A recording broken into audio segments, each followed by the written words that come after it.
The story of Catherine of Aragon begins not in England, but in the golden courts of Spain, where empire, faith, and duty were stitched into every royal garment, and where one young princess was born under the weight of dynastic destiny. Catherine was born on December 16th, 1485, in the town of Alcalá de Henares, near Madrid. She was the youngest daughter of King Ferdinand II of Aragon and Queen Isabella I of Castile, the same monarchs who unified Spain and funded Christopher Columbus's voyage to the New World. Hers was a family where power wasn't just inherited.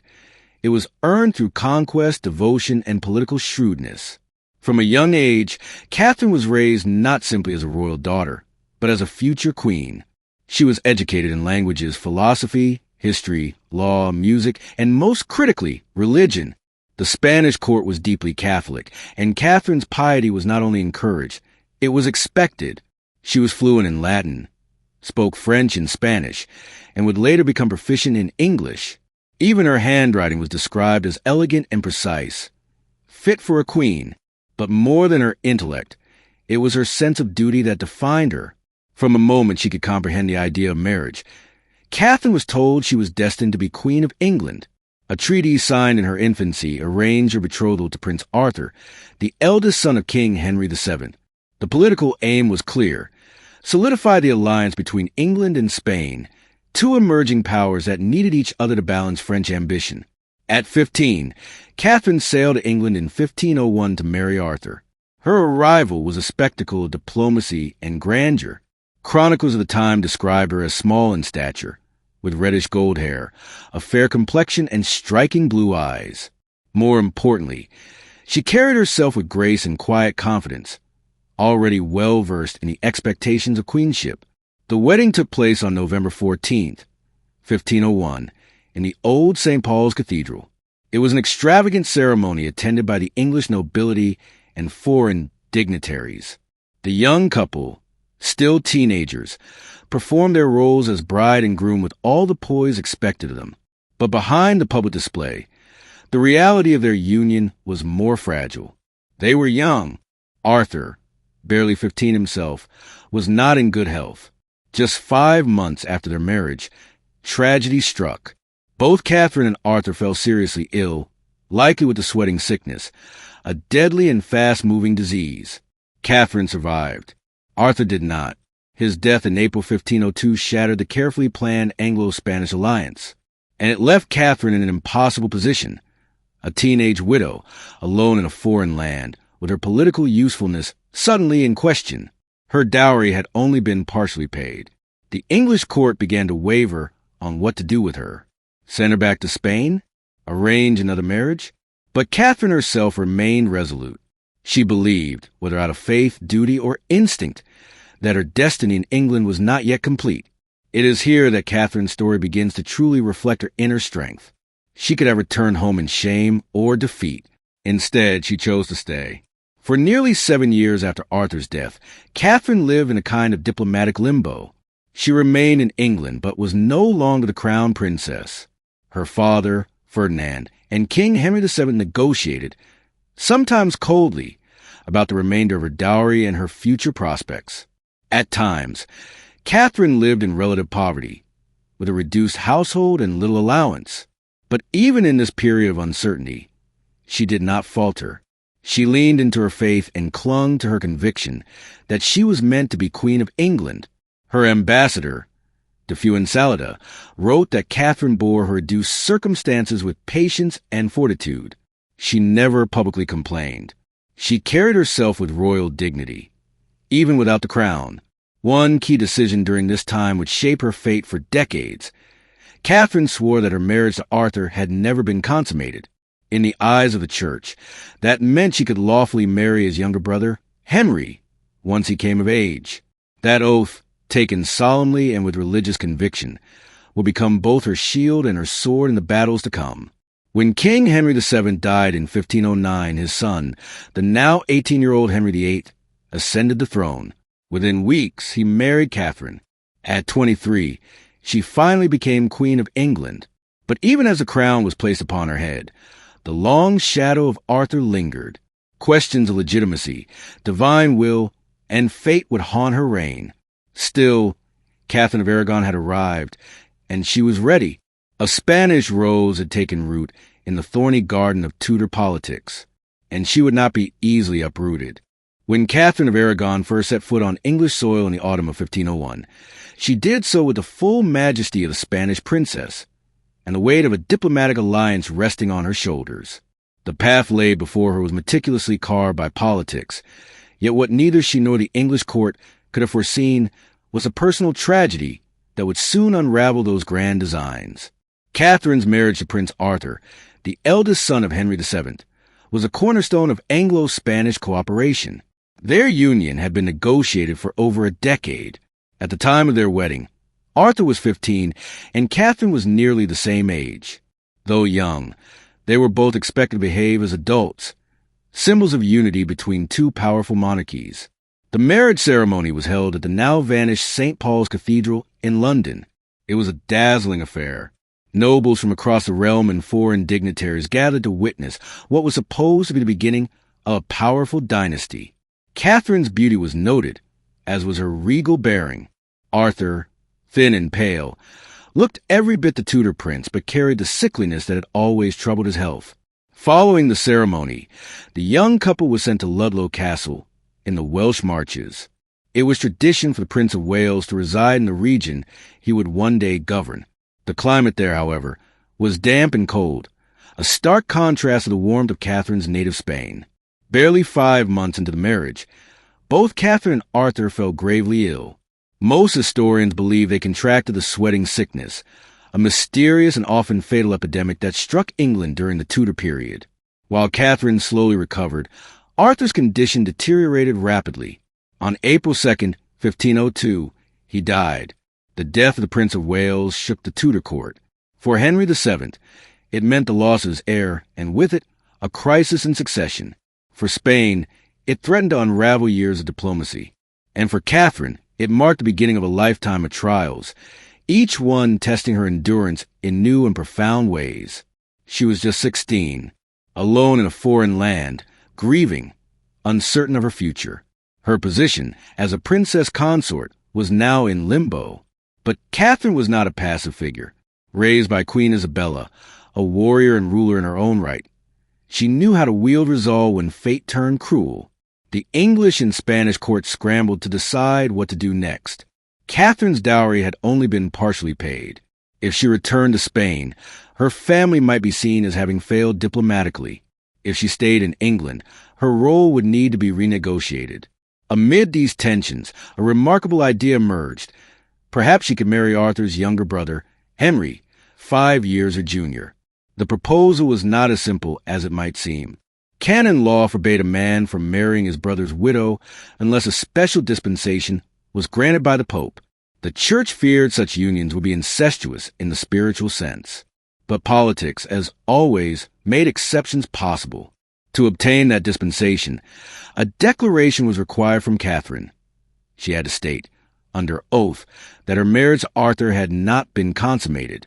This single declaration would echo through the decades to come. According to Catherine, their marriage was more ceremonial than physical. She maintained that Arthur had been sickly, and they had shared a bed only briefly. She swore their union remained unconsummated, making her eligible to marry Henry under church law. Many historians have debated whether Catherine was telling the truth. Some contemporaries believed her. Others claimed Arthur himself boasted of having been in the midst of Spain, a likely euphemism. But regardless of speculation, Catherine's statement was accepted, and in 1504, Pope Julius II granted the necessary dispensation. Despite this, years of waiting followed. Henry VII, ever cautious and strategic, hesitated to commit to the new marriage. Catherine was left in England in a state of suspended existence, neither a wife nor a widow nor a free woman. During this time, her resilience became evident. She lived modestly, at times neglected by the court and receiving little financial support. Yet she maintained her composure, dignity, and status. She became fluent in English, participated in court ceremonies when invited, and continued to write to her father in Spain. In every letter, she asked not for favors, but for clarity and justice. Catherine believed her destiny was entwined with the English crown. She did not view herself as a pawn, but as a participant in history. Her belief in divine providence, coupled with her unwavering sense of purpose, kept her grounded. She was not merely surviving in England. She was preparing to fulfill her purpose. When Henry VII died in 1509, the long period of uncertainty came to an end. The new king, Henry VIII, then just 17 years old, chose Catherine as his bride.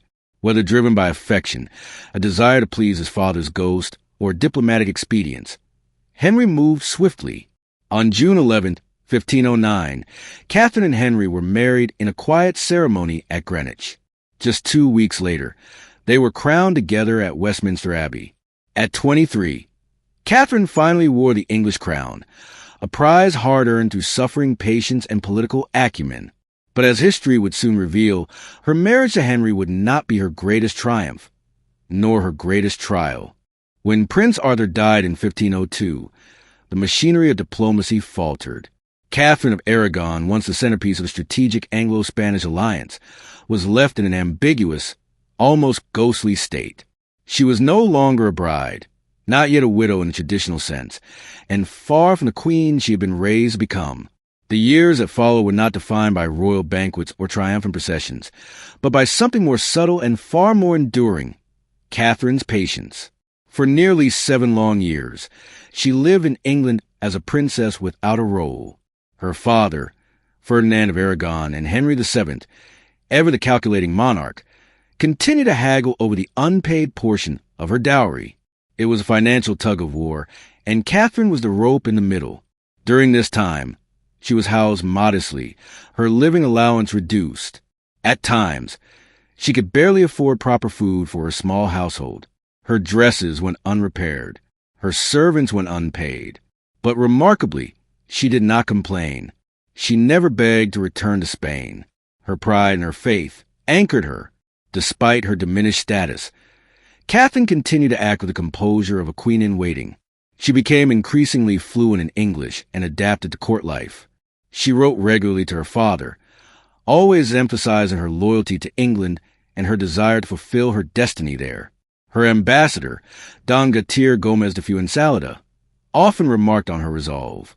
She may have been politically idle, but her mind and spirit were anything but.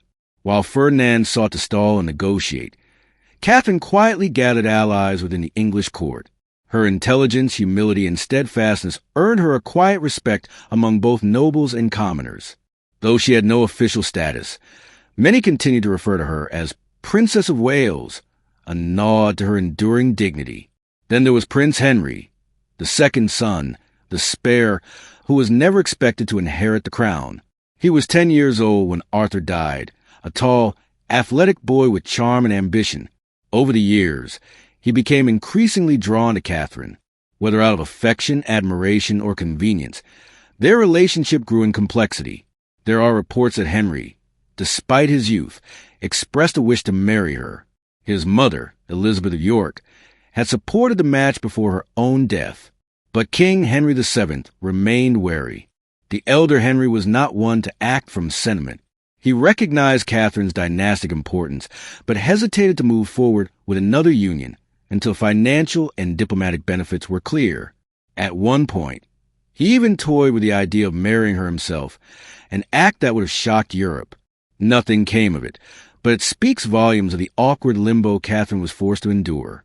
In 1504, the landscape changed again. Catherine's mother, Queen Isabella of Castile, died. Her father, now reduced in influence, was less inclined to push her claim in England. Catherine's political value appeared to diminish. Still, she stayed. Still, she waited. Then, in 1509, everything shifted. King Henry VII died. His 17-year-old son, now King Henry VIII, ascended the throne, and one of his first acts was to take Catherine as his wife. Some say he was fulfilling a promise. Others say he was asserting independence from his father's policies. Many believe he was genuinely enamored with her.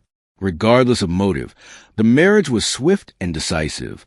On June 11th, 1509, Henry and Catherine were wed in a private ceremony at the Friary Church of Greenwich. She was 23. He was not yet 18. A mere 2 weeks later, they were crowned together at Westminster Abbey, as though history itself had been holding its breath for this moment. Now, Catherine was finally Queen of England, and she was more than ready. The years of waiting had refined her. She had endured poverty, humiliation, and the threat of political irrelevance. Yet she had emerged stronger, wiser, and deeply grounded in belief that she was meant to wear that crown. She brought with her the proud legacy of her mother, Isabella, the queen who had ruled Castile with iron in her will. Catherine, too, would rule with strength, but not through force. Her weapon was dignity, her shield, faith. In the early years of her marriage to Henry VIII, Catherine was adored.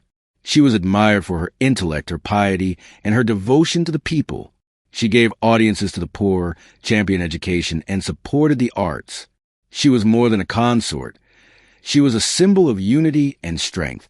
And yet, as history would show, this union, so long awaited and celebrated, was built atop the fault lines of ambition and expectation. Fault lines that would one day crack wide open. But for now, Catherine had arrived. She had survived 7 years in the political wilderness, standing firm where others might have fled, not through violence nor manipulation, but through a refusal to yield to despair. She had waited with purpose. And now, England had its queen. Catherine of Aragon's rise to queenship was not a tale of effortless grandeur. It was a story of endurance. By the time she was crowned alongside Henry VIII in June 1509, she had already demonstrated the kind of quiet strength that would define her reign. Now, wearing the crown for which she had waited so long, Catherine stepped into a role that demanded more than royal presence. It demanded leadership, wisdom, and the ability to rule in the king's absence. The early years of Catherine's marriage to Henry VIII were marked by harmony and shared vision. Young and charismatic, they were seen as a golden couple. Catherine's piety and dignity complemented Henry's exuberance and confidence.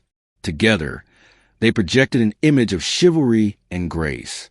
Henry admired Catherine's intelligence and often sought her counsel in political matters, something unusual in an era when women were expected to remain behind the throne, not beside it.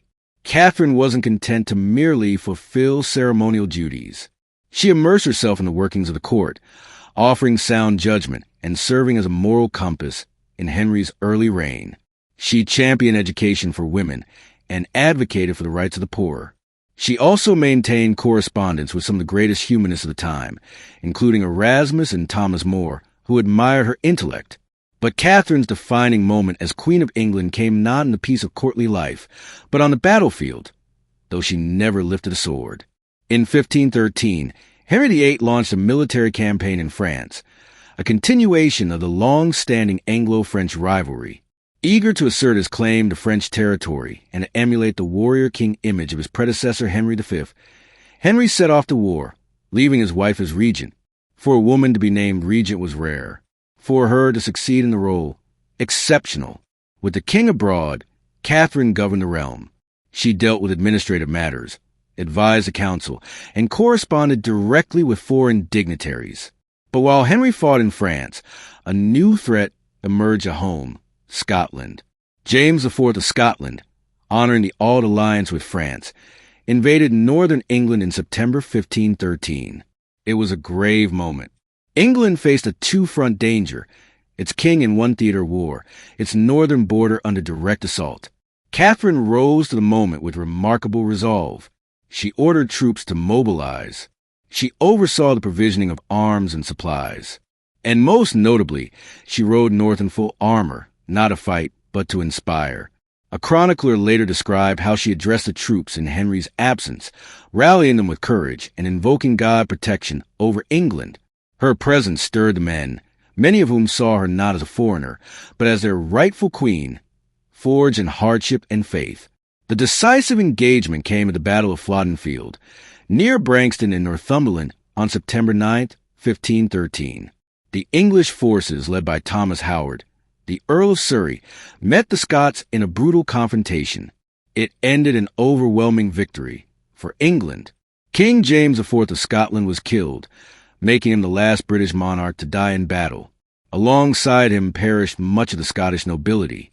It was a crushing blow to Scotland, and a resounding affirmation of England's strength. Though Catherine had not wielded a sword, she had directed the defense. She had led not with force, but with command, composure, and conviction. In a moment both symbolic and chilling, Catherine sent a piece of the fallen Scottish king's bloodied coat to Henry in France. Some accounts say she even proposed sending the body itself. It was a gesture that combined political triumph with theatrical potency, a queen's declaration of power.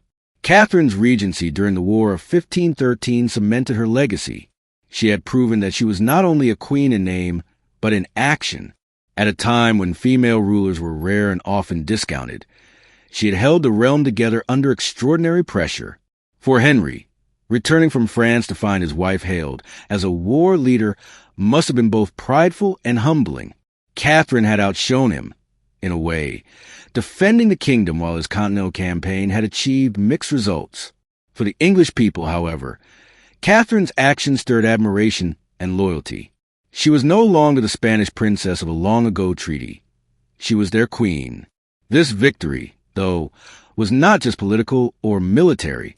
It was personal. For a woman who had waited in shadows, doubted, and nearly cast aside after Arthur's death, Flodden was vindication. It proved that she had the intellect, the nerve, and the authority to rule. But for all her triumphs, the road ahead would not remain smooth. The role of queen, so often defined by childbearing, would present Catherine with her deepest sorrow. She had won the admiration of a kingdom. Now, she would face the test of producing an heir, and the tragedy of watching her hopes slip further from her grasp. For all of Catherine of Aragon's triumphs as queen, her regency during war, her regal poise, and her public devotion, one expectation loomed above all others: the production of a male heir. In Tudor England, the stability of the monarchy rested precariously on this single issue. A queen could be wise, brave, and beloved, but if she could not give her husband a son, all those virtues were seen as secondary, sometimes even irrelevant. Catherine knew this better than anyone. Her own mother, Queen Isabella of Castile, had ruled in her own right and produced numerous children. Catherine had grown up in a court where queens were strong, fecund, and central to national identity. When she became Queen of England, she expected to follow suit, bearing the next generation of Tudors and securing the dynasty that Henry VIII hoped to elevate to greatness. But fate would not cooperate. In 1510, just months after her coronation, Catherine became pregnant. The court rejoiced. There was music, dancing, and prayers offered across the kingdom. The excitement was short-lived. She gave birth to a stillborn daughter. It was a cruel initiation into motherhood, one that foreshadowed a series of heartbreaks that would haunt her for the rest of her life. In 1511, she conceived again. This time, she gave birth to a son, Prince Henry, Duke of Cornwall. The child was healthy, and for the first time, Henry VIII allowed himself to believe that the Tudor line was secure. Lavish celebrations followed, including tournaments and feasts. But tragedy struck again. Just 52 days after his birth, the infant prince died. Catherine was devastated, but resilient. She mourned in private, comforted her husband, and continued her royal duties. Henry, though sorrowful, still had hope. After all, they were young. There would be other sons.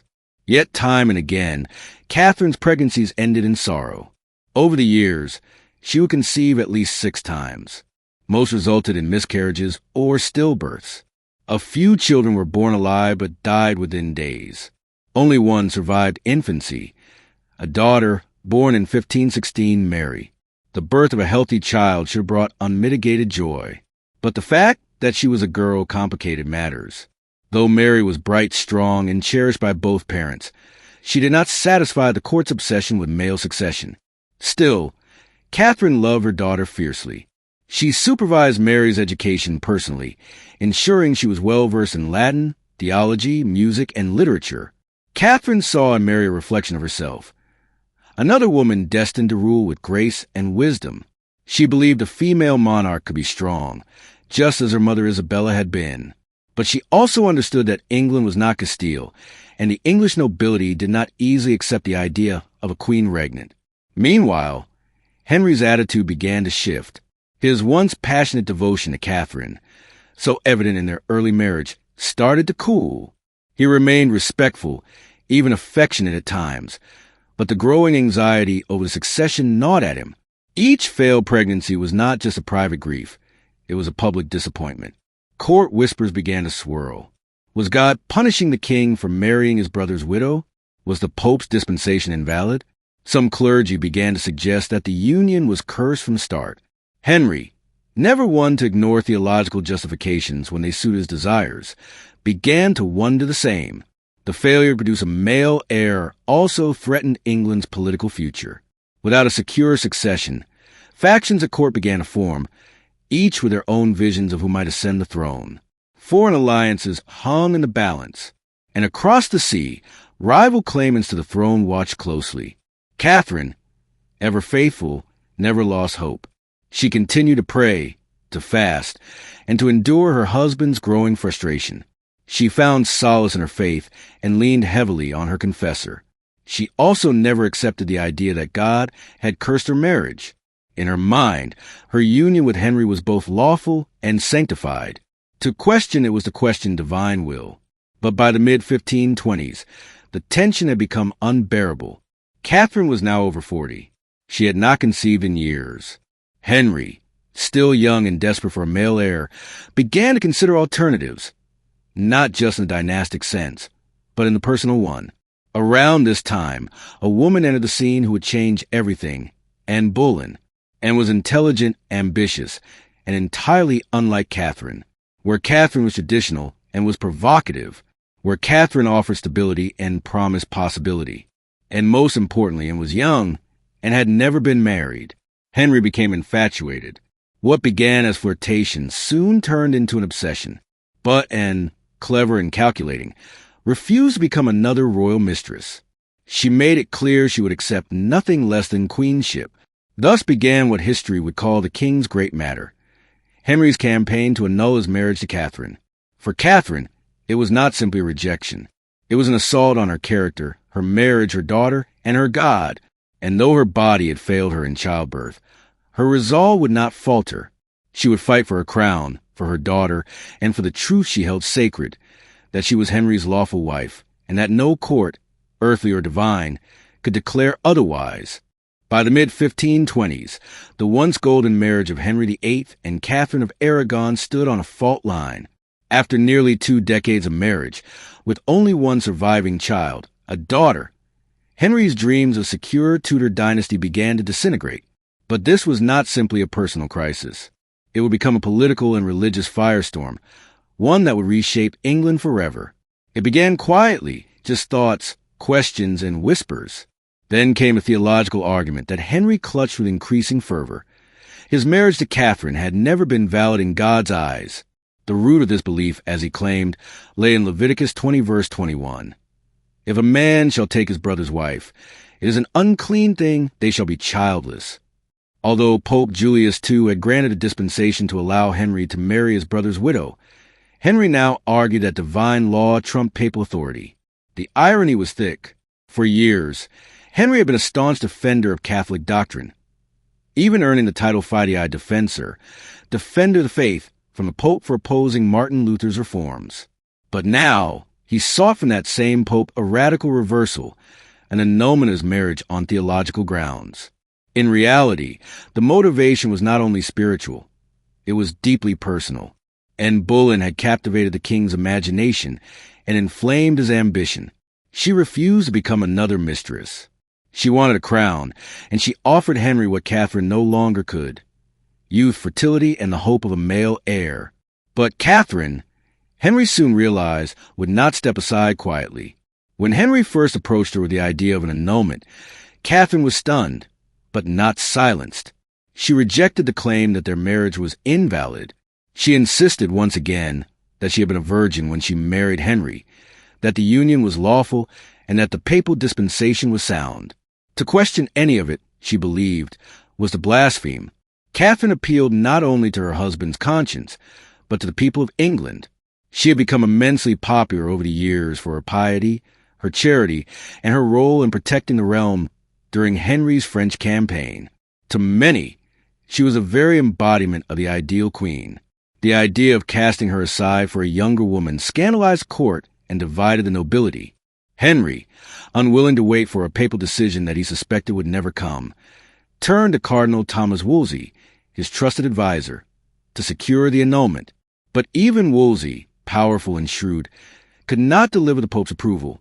The political climate in Rome was unstable. Pope Clement VII was effectively a prisoner of Emperor Charles V, who, complicating matters, was Catherine's nephew. Granting an annulment would mean insulting his aunt and undermining her honor.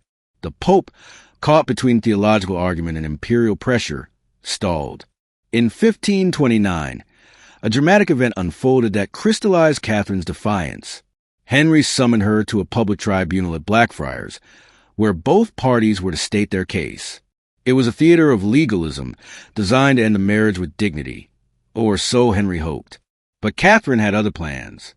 When called to speak, she stepped forward before the assembled court. Then, in an unforgettable moment, she walked across the floor and knelt before Henry himself. Addressing him directly, she said, "Sir, I beseech you for all the love that hath been between us, and for the love of God, let me have justice. I take God and all the world to witness that I have been to you a true and humble wife." Her voice, calm yet resolute, echoed through the chamber. She reminded him that she had come to him as a virgin, that she had been his lawful wife for 20 years, and that she had always honored her duties. Then, without awaiting judgment, she rose and walked out court. She would not be judged by men. Only God, she said, could judge her marriage. The display shocked everyone present. Even her enemies acknowledged her courage. From that moment, Catherine became something more than a queen. She became a symbol of loyalty, of dignity under pressure, and of the unwavering belief in what is right. But Henry was unmoved. If anything, her resistance deepened his resolve. When Wolsey failed to secure the annulment, Henry dismissed him in disgrace. In his place rose Thomas Cromwell, ruthless, reformist, and ready to challenge the very foundation of English religion. With Cromwell's guidance, Henry began to dismantle England's relationship with Rome. What started as a marriage dispute now became a revolution. Catherine was soon stripped of her title. She was banished from court and separated from her daughter Mary. She was no longer Queen of England, Henry declared, merely the Dowager Princess of Wales, a widow of his late brother. But Catherine refused to accept this demotion. Until her last breath, she signed her letters as Queen of England. She wore the title not as a privilege, but as a truth rooted in God, conscience, and law. She had done nothing wrong. She would not lie to gain favor, and she would not fall in the face of injustice. She had loved Henry, but her loyalty was first to God, and then to truth. Even as she lived out her final years in exile, her name became a quiet rallying cry, a reminder that true queenship is not given. It is claimed through character. By 1531, Catherine of Aragon, once the cherished Queen of England, was officially banished from court. Her marriage to Henry VIII, once seen as divinely sanctioned and politically perfect, had been declared invalid by English clerics loyal to the king. In her place stood in Boleyn, Henry's new consort, soon to be crowned queen. Yet in the hearts of many across England, Catherine remained a rightful queen, and the shadow she cast was one and could never entirely escape. Catherine was forced to leave the royal palaces that had been her home for over 2 decades. She was moved from residence to residence, first to the Moor, then to Amhill Castle, later Kimbolton Castle, each a little more remote, each a little more symbolic of the isolation the king now imposed upon her. Her household was reduced. Many of her loyal attendants were dismissed. Communications were tightly monitored, her correspondence censored, and her interactions with the outside world curtailed. Henry expected her to quietly accept her fate, to fade into political irrelevance. But Catherine refused. She continued to assert that she was Henry's lawful wife. She rejected the title of Dowager Princess of Wales, insisting on being addressed as Queen of England. Even under immense pressure from royal agents and hostile courtiers, she stood firm. Her refusal to acquiesce became a moral stand, an assertion of truth in the face of rising tyranny. And Catherine's position was not simply about personal pride. It was about principle. To accept the annulment in her eyes would be to legitimize injustice, to delegitimize her daughter Mary, and to dishonor her vows before God. She had married Henry in good faith, with papal approval, and had served her role with devotion. If she stepped aside now, she would be complicit in rewriting not just her own story, but the moral order she believed governed all human affairs. From her exile, Catherine maintained a quiet but powerful presence. Her letters, written in elegant, careful Spanish or Latin, were full of grace and gravity. She corresponded with relatives in Spain, including her nephew, Emperor Charles V, and with members of the English nobility who still supported her. She continued to advocate for her daughter Mary, even as Henry declared the girl illegitimate and stripped her of her royal status. Mary was Catherine's greatest sorrow and greatest hope. The two were often kept apart, a cruel measure by Henry to sever their bond. When they were allowed to write, their letters were heavily scrutinized and visits were rare, but their love endured. Catherine advised Mary to remain steadfast, to cling to her faith, and to never acknowledge Anne Boleyn as queen. "Stand firm," she wrote. "Do not dishonor your mother or yourself by surrendering your rights." The years in exile were difficult. Catherine's health began to decline. The winters were harsh in the drafty castles, and she was plagued by bouts of fever and pain. Yet her spirit remained unbroken. She continued to attend Mass daily, to fast regularly, and to pray for guidance and strength. Servants and visitors alike noted her unwavering dignity. She wore the same simple black gown she had adopted in mourning, and carried herself with a queen's composure until the end. Though Henry tried to silence her, he could never quite erase her influence. Across England, many still viewed her as the true queen. Some noble families, especially those with strong Catholic ties, remained loyal to her and to Mary. Even among commoners, her name was spoken with affection and reverence.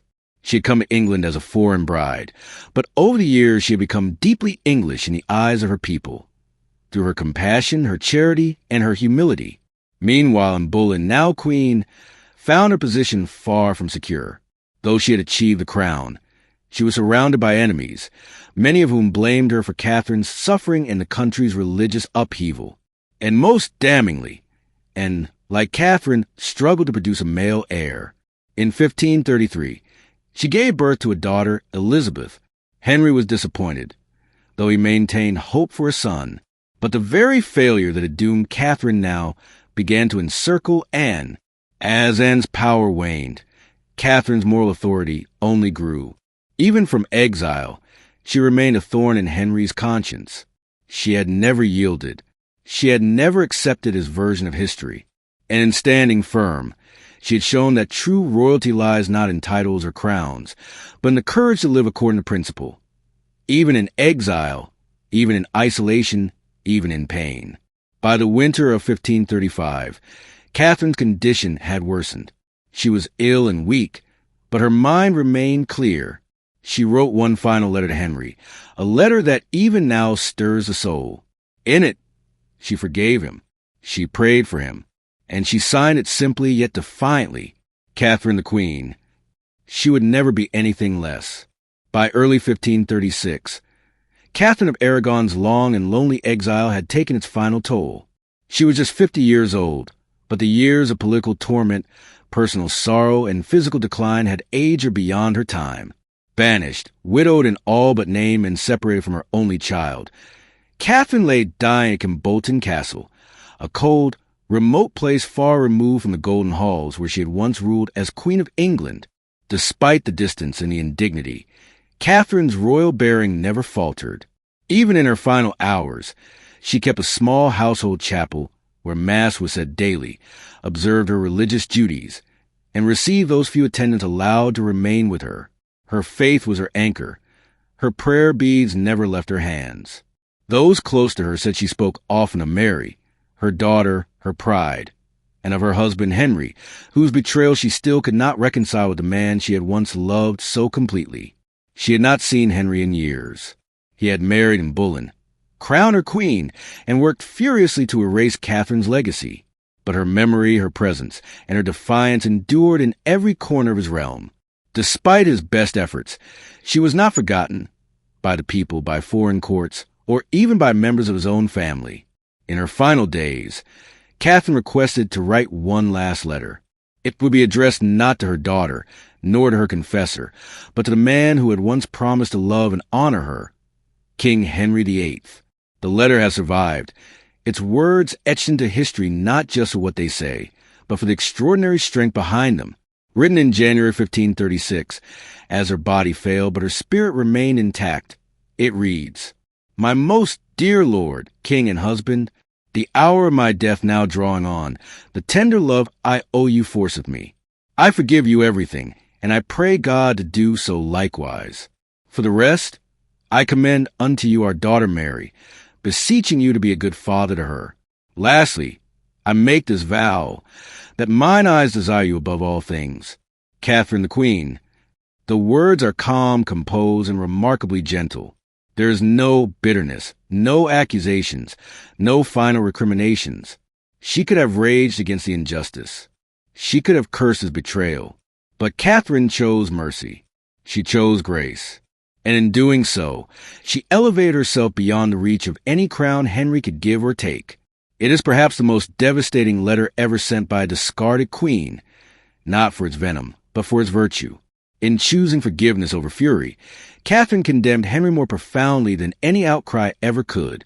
Her unwavering refusal to relinquish the title queen in her signature was not vanity. It was testament. It declared that her identity, forged by law and love and sacrifice, could not be undone by decree or divorce. News of her death reached the court quickly. Reactions were mixed, and Bullen reportedly wore yellow, a color associated with celebration or renewal, which some contemporaries interpreted as a sign of relief.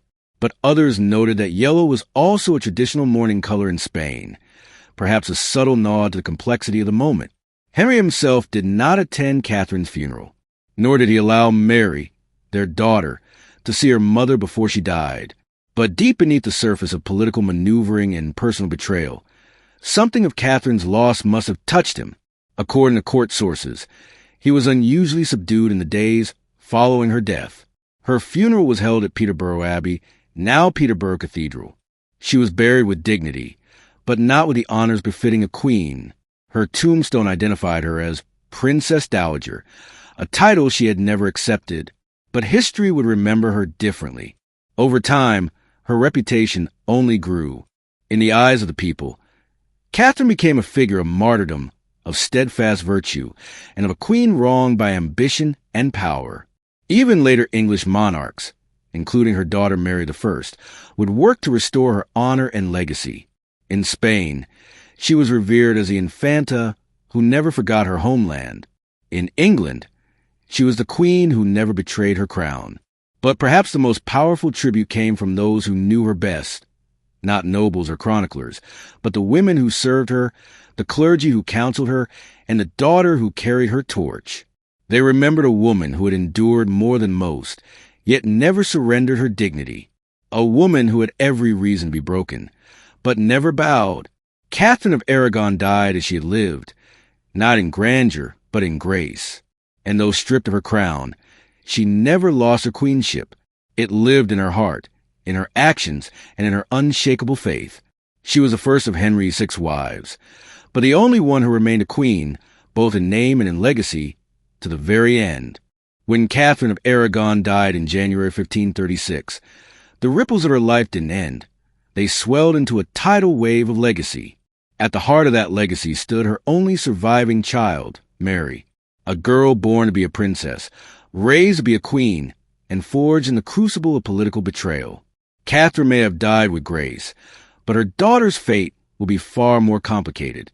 Mary Tudor had once been the pride of Henry VIII's court. Brilliant, well-educated, and politically astute, she had been treated as the heir apparent before Henry's desperation for a male successor changed everything. With Catherine's fall came Mary's own. Her legitimacy was erased by her father's marriage to and Bullen. Parliament passed the First Succession Act in 1534, declaring Mary a bastard. Her royal status, her household, even her name, were taken from her. She was ordered to cease calling herself a princess. She refused. In this, she was every bit her mother's daughter. Like Catherine, she would not betray what she believed to be her birthright. She continued to call herself Princess Mary and kept a portrait of her mother close to her bedside, even when such defiance threatened her safety. Her loyalty to Catherine's legacy never wavered, even when doing so came at great cost. Henry tried to break her will. She was moved from one estate to another, kept under virtual house arrest, and isolated from allies. When Anne Boleyn gave birth to Elizabeth, Mary was ordered to attend her infant half-sister as a lady-in-waiting, not as a fellow royal. It was a deliberate humiliation, meant to force submission. But Mary endured it all in silence, clinging to the dignity her mother had taught her to protect. Yet the world around her changed rapidly. In 1536, the same year as Catherine's death, Anne Boleyn was executed, her marriage to Henry annulled, and Elizabeth declared illegitimate. For a brief moment, Mary's fortunes appeared to shift. Henry's third wife, Jane Seymour, encouraged a reconciliation between father and daughter. But the terms were cruel. Mary had to acknowledge her illegitimacy and her father's supremacy over the church. After years of resistance, she relented, not because she stopped believing, but because she feared her death might be next. But she never stopped fighting, not inwardly. She simply waited. Years passed. Henry married 3 more times. Mary was in and out of favor, constantly watched, often threatened. And then in 1547, everything changed. Henry VIII died. His young son, Edward VI, took the throne at just 9 years old, under the guidance of Protestant regents. For Mary, a devout Catholic like her mother, these were dangerous years. Her open celebration of the Mass put her in direct defiance of the religious reforms sweeping England. Edward's government tried to suppress her worship. She was warned, threatened, and even forbidden to practice her faith. But Mary stood her ground. She wrote letters to the Holy Roman Emperor Charles V, her cousin through her mother's Spanish line, pleading for support. She refused to be bullied into abandoning her mother's religion. She had watched Catherine endure exile for principle. She would do no less. In 1553, Edward VI died young, and a desperate attempt was made to prevent Mary from inheriting the throne. Protestant nobles declared Lady Jane Grey queen, an attempt to keep England Protestant. But the people rose in protest. London erupted in support of Mary. Within days, the coup collapsed, and Mary Tudor rode into London in triumph. She was now Queen Mary I of England. It was a moment of vindication, both personal and political.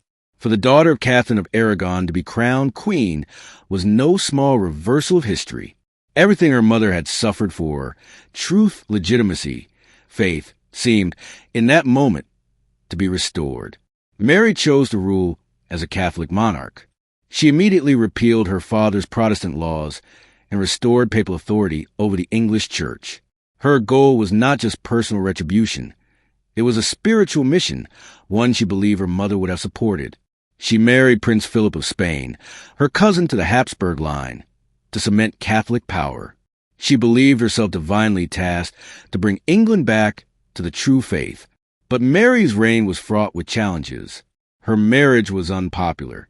Her policies, though born of conviction, were often harsh. Most tragically, her persecution of Protestants, known in history as the Marian burnings, cast a long shadow over her rule. Though she believed she was saving souls, her methods would earn her the grim title, Bloody Mary. Still, her rise to the throne stands as one of the most dramatic reversals of fortune in English royal history. She had been declared illegitimate, imprisoned, humiliated, and yet she ruled. In her brief 5-year reign, she showed the same resolve and spirit that had defined her mother's life. She had inherited more than a crown.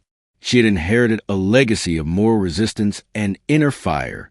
Mary died in 1558, childless, her Catholic restoration already unraveling. But she never stopped believing she had honored her mother's memory and her God. And perhaps, despite the tragedies of her reign, that is the deepest truth of Mary Tudor's story. She was her mother's daughter to the end. Catherine of Aragon did not die with crown upon her head, nor in the embrace of her husband, nor in the halls of power where she had once reigned. She died in exile, far from the court that had once celebrated her as its shining jewel. Yet, in a twist history reserved for only its most unyielding figures, Catherine's legacy would not only endure, it would outshine the men and monarchs who had tried to erase her. To understand Catherine's legacy, one must look beyond the political upheaval of her time. Yes, she was the first wife of Henry VIII and the catalyst for England's break from Rome. Yes, she was the mother of Mary I, the first woman to successfully rule England in her own right. But these are facts. Her true legacy lies deeper, in the moral force of her character, the steadiness of her will, and the example she set for generations of women and queens who followed. She was, above all, a queen of conscience. Catherine's refusal to accept the annulment of her marriage to Henry was not a personal whim or a romantic delusion. It was an act of profound ethical and religious conviction. In a world where a woman's value was often measured by her fertility or her family ties, she asserted the supremacy of moral principle. She would not allow her daughter to be branded illegitimate. She would not let her marriage, sanctioned by the church and consecrated by years of loyalty, be treated as a political mistake. She stood before kings, clerics, and councils and declared herself rightful queen, not for personal gain, but because it was right. That defiance reverberated beyond her time. When Elizabeth I, her stepdaughter and rival's child, took the throne years later, the Tudor dynasty finally stabilized. And while Elizabeth's rule was marked by Protestant ascendancy, she too inherited Catherine's unshakable spine. In many ways, Elizabeth, though the daughter of Anne Boleyn, would echo Catherine's political savvy, her dignified strength, and her resolve to never marry for power.